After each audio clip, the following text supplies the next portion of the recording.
আজকে আমি আপনাদের সঙ্গে শেয়ার করব দারুণ টেস্টি আমের চাটনি সবথেকে সহজ পদ্ধতিতে।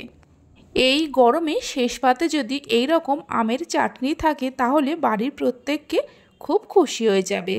নমস্কার বন্ধুরা, রূপাস কিচেনে সবাইকে স্বাগতম। তাহলে চলুন দেখে নেওয়া যাক। শুরু থেকে শেষ পর্যন্ত দেখার জন্য আপনাদের কাছে অনুরোধ রইল।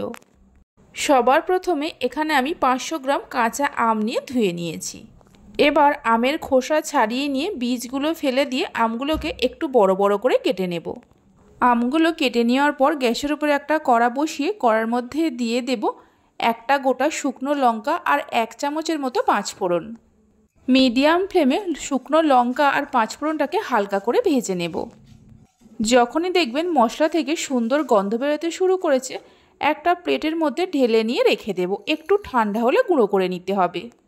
ওই কড়াটা গ্যাসের ওপর বসিয়ে দিয়ে কড়ার মধ্যে দিয়ে দেব 1 চামচ সর্ষের তেল। তেলের মধ্যে দিয়ে দেব দুটো শুকনো লঙ্কাকে 2 টুকরো করে নিয়ে, একটা তেজপাতাকে 2 টুকরো করে নিয়ে দিয়ে দেব, আর 1/2 চামচের মতো কালো সর্ষে দিয়ে দেব।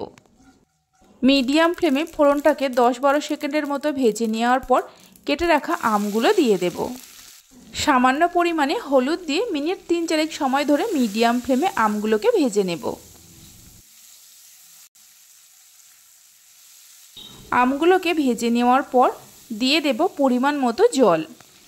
আপনারা চাটনিটা কতটা পাতলা বা ঘন রাখবেন সেই মতো জলটা দেবেন। এখানে চাটনিটা আমি একটু পাতলা করেই তৈরি করব। স্বাদ মতো নুন দিয়ে দেব। নুনটা দেওয়ার পর মিশিয়ে নিয়ে জলটা যখন ফুটতে শুরু করবে 1 বাটির মতো গুড়ের বাতাসা দিয়ে দেব। বাতাসার পরিবর্তে চিনিও দিতে পারেন। মিষ্টিটা আপনারা যেমন খাবেন সেই মতো বাতাসা বা চিনিটা দেবেন। এখানে আমি 200 গ্রামের মতো বাতাসা দিয়েছি।